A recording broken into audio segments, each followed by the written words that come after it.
ओम शांति। 18 मार्च 2024 के ईश्वरीय महावाक्य। पहले एक नज़र मुरली के मुख्य पॉइंट पर।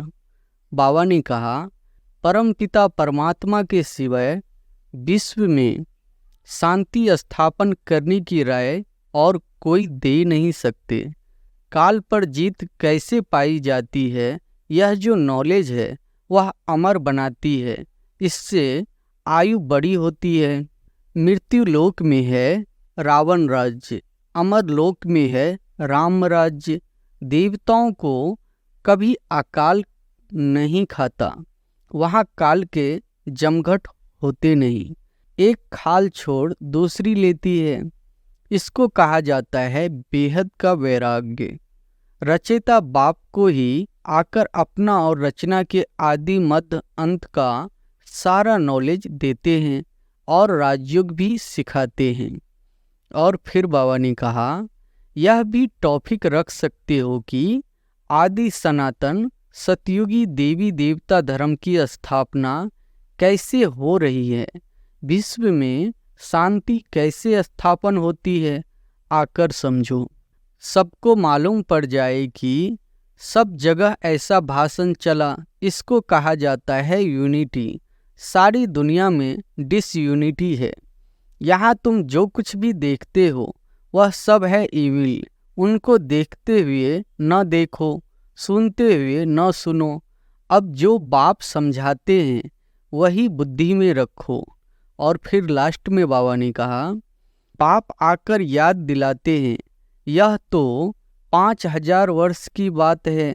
तुम देवी देवता थे, अब फिर तुमको वही बनाते हैं। याद की यात्रा कहाँ, जिससे धारणा और खुशी हो। अभी तुम यथार्थ रीति योग सीख रहे हो। जब किसी को समझाते हो तो भी ऐसे समझो, हम भाइयों को समझाते हैं। यही दृष्टि रहे। इसमें ही भारी मेहनत है। मेहनत से ही ऊंच पद मिलता है। यह तो प्रैक्टिस करने की बात है। दिन प्रतिदिन तुम्हारी यह प्रैक्टिस बढ़ती जाएगी। कितने करोड़ों मनुष्य है, सबको हम सी ऑफ कर फिर अपनी राजधानी में चले जाएंगे। और अब सुनते हैं महावाक्यों को विस्तार से। मुरली का सार है, मीठे बच्चे विचार सागर मंथन कर एक ऐसी टॉपिक निकालो जो सब जगह एक ही टॉपिक पर भाषण चले। यही है तुम्हारी यूनिटी। प्रश्न है, कौन सी मेहनत करते करते तुम बच्चे पास विद ऑनर हो सकते हो? उत्तर है, कर्म बंधन से अतीत बनो। जब किसी से बात करते हो तो आत्मा भाई समझ भाई को देखो। बाप से सुनते हो तो भी बाप को भ्रुकुटी में देखो। भाई भाई की दृष्टि से वह स्नेह और संबंध पक्का हो जाएगा। यही मेहनत का काम है। इससे ही पास विद ऑनर बनेंगे। ऊंच पद पाने वाले बच्चे यह पुरुषार्थ अवश्य करेंगे। ओम शांति। मीठे मीठे बच्चों को समझाया गया है, यह है मृत्यु लोक। उसकी भेंट में अमर लोक भी है। भक्ति मार्ग में दिखाते हैं, शंकर ने पार्वती को अमर कथा सुनाई। अब अमर लोक में तो तुम जाते हो, शंकर तो कथा सुनाते नहीं। कथा सुनाने वाला ज्ञान सागर एक ही बाप है। शंकर कोई ज्ञान सागर नहीं जो कथा सुनाएंगे। ऐसी ऐसी बातों पर तुम बच्चों को समझाना है। काल पर जीत कैसे पाई जाती है, यह जो नॉलेज है वह अमर बनाती है। इससे आयु बड़ी होती है, वहाँ काल होता नहीं। यहाँ तुम 5 विकारों अथवा रावण पर जीत पाने से राम राज्य अथवा अमर लोक के मालिक बनते हो। मृत्यु लोक में है रावण राज्य, अमर लोक में है राम राज्य। देवताओं को कभी काल नहीं खाता, वहाँ काल के जमघट होते नहीं। तो यह टॉपिक भी बहुत अच्छी है। मनुष्य काल पर विजय कैसे पा सकते हैं, यह सारी ज्ञान की बातें हैं। भारत अमर लोक था, कितनी बड़ी आयु थी। सर्प का मिसाल भी सतयुग के लिए है। एक खाल छोड़ दूसरी लेती है। इसको कहा जाता है बेहद का वैराग्य। जानते हैं सारी दुनिया का विनाश होने वाला है। यह पुराना शरीर भी छोड़ना है। यह 84 जन्मों की पुरानी खाल है। अमर लोक में ऐसे नहीं होता। वहाँ फिर समझते हैं अब शरीर बड़ा जर्जरी भूत हो गया है, इसे छोड़ नया शरीर लेंगे। फिर साक्षात्कार भी होता है। समझ को ही साक्षात्कार कहा जाता है। हमारी अब नई खाल तैयार हुई है, पुरानी को अब छोड़ना है। वहाँ भी ऐसे ही होता है। उनको कहा ही जाता है अमर लोक, जहाँ काल आता नहीं, आपे ही समय पर शरीर छोड़ देते हैं। कछुए का मिसाल भी यहाँ का है। काम करके फिर अंतर्मुखी हो जाता है। इस समय के मिसाल पर भक्ति मार्ग में कॉपी करते हैं, परंतु सिर्फ कहने मात्र, समझते कुछ भी नहीं। अभी तुम तो समझते हो राखी उत्सव, दशहरा, दीपमाला, होली आदि सब इस समय के हैं जो भक्ति मार्ग में चले हैं। तो यह बातें सतयुग में होती नहीं। यह ऐसी ऐसी टॉपिक लिखो, मनुष्य काल पर जीत कैसे पहन सकते हैं, मृत्यु लोक से अमर लोक में कैसे जा सकते हैं। ऐसी बातों पर समझाने के लिए पहले लिखना पड़ता है। जैसे नाटक की स्टोरी लिखते हैं, आज फलाना नाटक है, तुम्हारी भी पॉइंट्स की लिस्ट हो, आज इस टॉपिक पर समझाया जाएगा। रावण राज्य से दैवी राज्य में कैसे जा सकते हैं। समझानी तो भल एक ही है, परंतु भिन्न भिन्न टॉपिक सुनने से खुशी होगी कि बेहद के बाप से बेहद का वर्षा कैसे मिलता है। जैसे सन्यासियों का अखबार में पढ़ता है, आज 125वां यज्ञ रचा है, उसमें यह सुनाएंगे। यहाँ तो बाप कहते हैं मैं एक ही बार यज्ञ रचता हूँ जिसमें सारी दुनिया स्वाहा हो जाती है। वह तो बहुत यज्ञ रचते हैं, जुलूस आदि करते हैं। यहाँ तो तुम जानते हो यह रुद्र शिव बाबा का एक ही यज्ञ है जिसमें सारी पुरानी दुनिया स्वाहा हो जाती है, नई दुनिया की स्थापना हो जाती है और तुम जाकर देवता बन जाते हो। यह भी बाप तुमको समझाते हैं। रचता बाप ही आकर अपना और रचता के आदि मत अंत का सारा नॉलेज देते हैं और राजयोग भी सिखाते हैं। सतयुग में ही है पवित्र देवताएं, वह राजाई भी करते हैं। उसको कहा जाता है आदि सनातन देवी देवता धर्म। यह भी टॉपिक रख सकते हो कि आदि सनातन सतयुग देवी देवता धर्म की स्थापना कैसे हो रही है, विश्व में शांति कैसे स्थापन होती है। आकर समझो, परमपिता परमात्मा के सिवाय विश्व में शांति स्थापन करने की राय और कोई दे नहीं सकते। राय देने वाले को भी प्राइज मिलती है। विश्व में शांति स्थापन करने की प्राइज कैसे और कौन देते हैं, यह भी टॉपिक है। ऐसे विचार सागर मंथन कर टॉपिक निकालनी चाहिए। ऐसा प्रबंध हो जो सब जगह एक ही टॉपिक हो, सबका कनेक्शन रहेगा। ऐसी लिस्ट बनाकर पहले इशारा दे देना चाहिए, फिर समाचार दिल्ली में आना चाहिए। सबको मालूम पड़ जाए कि सब जगह ऐसा भाषण चला। इसको कहा जाता है यूनिटी। सारी दुनिया में डिसयूनिटी है। राम राज्य का गायन है, शेर गौ इकट्ठा जल पीते हैं। त्रेता में ऐसा गायन है तो सतयुग में क्या नहीं होगा। बाकी शास्त्रों में तो अनेक कथाएं लिख दी है। तुम तो बाप से एक ही कथा सुनते हो, दुनिया में ढेर कथाएं बताते रहते हैं। द्वापर से लेकर कलयुग तक जो भी शास्त्र आदि चलते हैं वहाँ तो वह होते नहीं। भक्ति मार्ग की सब बातें पूरी हो जाती है। यहाँ तुम जो कुछ भी देखते हो वह सब है इविल। उनको देखते हुए न देखो, सुनते हुए न सुनो। अब जो बाप समझाते हैं वही बुद्धि में रखो। हम संगम युगी ब्राह्मण कितने ऊंच है, देवताओं से भी ऊंच है।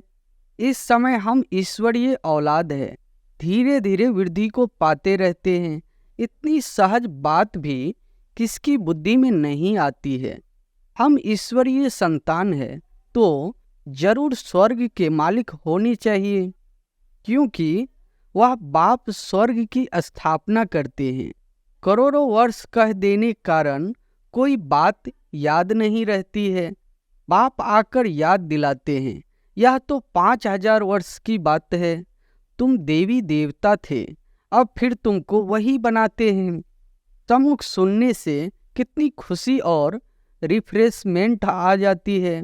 बच्चे जो सयाने हैं, समझू है, उनकी बुद्धि में आता है हमको बाप से वर्षा तो जरूर लेना है। बाप नई दुनिया रचते हैं तो जरूर हम भी नई दुनिया में होने चाहिए। एक बाप के तो सब बच्चे हैं, सबका धर्म, सबके रहने का स्थान, आना जाना सब भिन्न भिन्न प्रकार का है। कैसे जाकर मूल वतन में निवास करते हैं, यह भी बुद्धि में है। मूल वतन में सीजरा है, सूक्ष्म वतन में सीजरा नहीं दिखा सकते। वहाँ जो कुछ दिखाते हैं वह सब है साक्षात्कार की बातें। यह सब ड्रामा में नूंद है।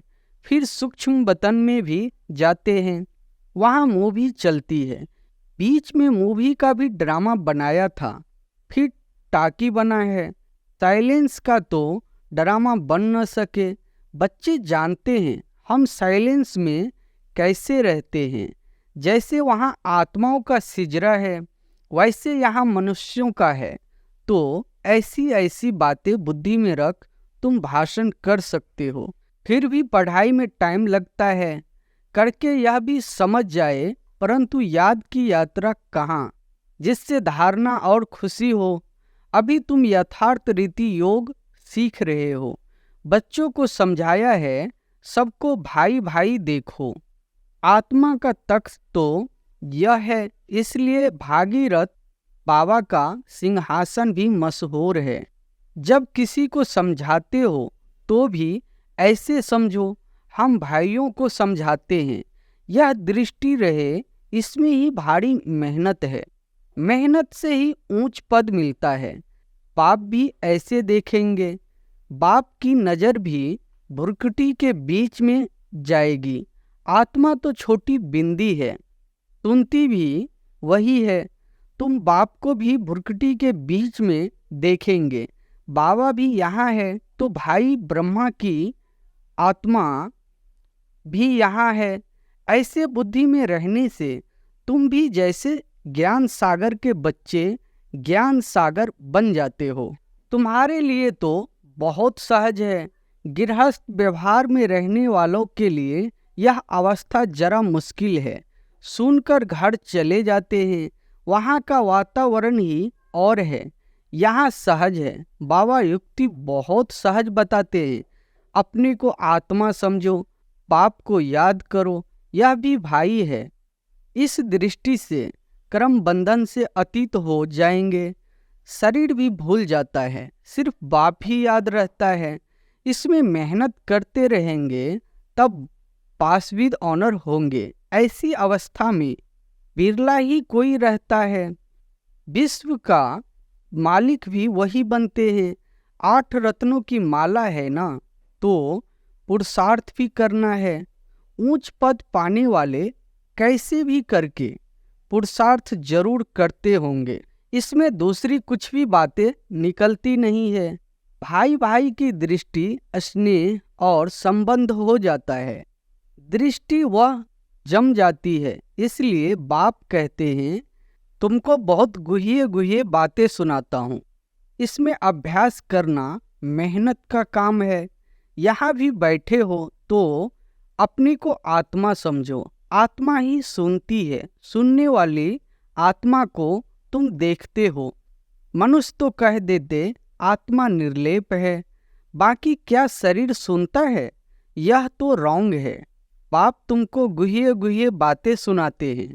मेहनत तो बच्चों को करनी है। जो कल पहले बने थे वह मेहनत जरूर करेंगे, अपना अनुभव भी सुनाएंगे। ऐसे हम सुनता सुनाता हूँ, टेव आदत पड़ गई है। आत्मा को ही सुनाते हैं मन मना भव, फिर वह उनको कहते हैं मन मना भव, अर्थात पाप को याद करो। यह गुप्त मेहनत है। जैसे पढ़ाई भी एकांत में झाड़ के नीचे जाकर पढ़ते हैं, वह है स्थूल बात। यह तो प्रैक्टिकल करने की बात है। दिन प्रतिदिन तुम्हारी यह प्रैक्टिकल बढ़ती जाएगी। तुम नई नई बातें सुनते हो ना, जो तुम अभी सुनते हो वह फिर नए नए आकर सुनेंगे। कोई कहते हैं हम देरी से आए हैं, अरे तुम तो और ही फर्स्ट क्लास गुहिये गुहिये बातें सुनते हो। जो पुरुषार्थ करने से ही ऊंच पद मिलता है और ही अच्छा। माया तो पिछाड़ी तक छोड़ती नहीं है। माया की लड़ाई चलती रहेगी जब तक तुम जीत पहनो, फिर अनायास ही तुम चले जाएंगे। जो जितना याद करेंगे समझेंगे। हम जाते हैं बाप के पास, शरीर छोड़ देते हैं। बाबा ने देखा है ऐसे ब्रह्म में लीन होने का लक्ष्य रखने वाले जब शरीर छोड़ते हैं तो सन्नाटा हो जाता है। बाकी मोक्ष तो कोई को पता नहीं है, न वापिस ही जाते हैं। नाटक में तो सब एक्टर्स चाहिए ना, अंत में सब आ जाते हैं। जब एक भी नहीं रहेगा तब वापिस जाएंगे। जो भी मनुष्य मात्र है सब चले जाएंगे, बाकी थोड़े बचेंगे। वह कहेंगे सबको सी ऑफ किया। इस समय सतयुग की स्थापना हो रही है। कितने करोड़ों मनुष्य है, सबको हम सी ऑफ कर फिर अपनी राजधानी में चले जाएंगे।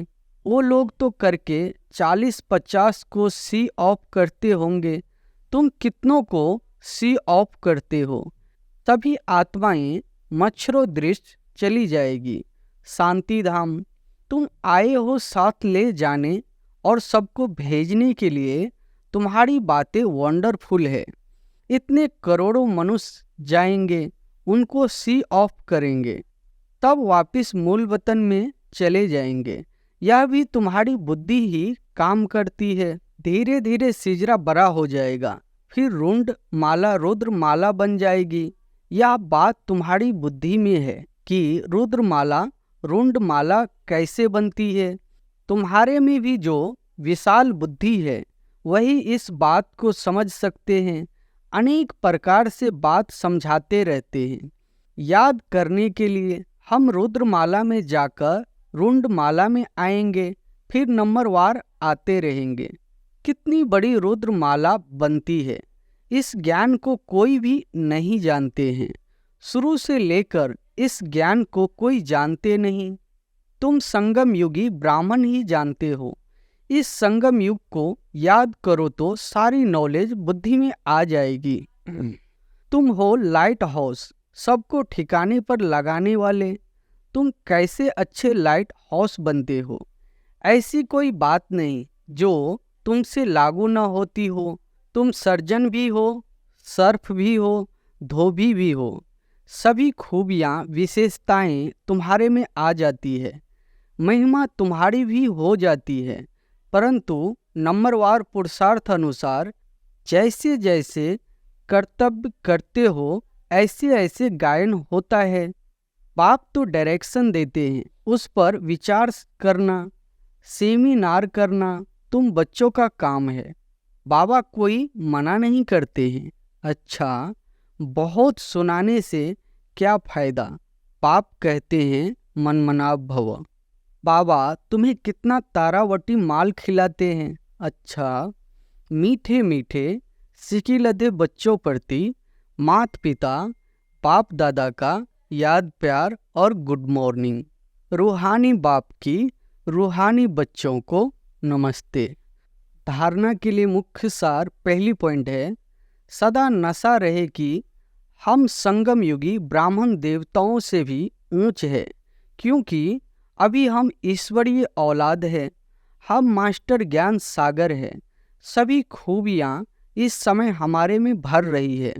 दूसरी पॉइंट है, जो बाप समझाते हैं वही बुद्धि में रखना है, बाकी कुछ भी सुनते हुए न सुनो, देखते हुए न देखो।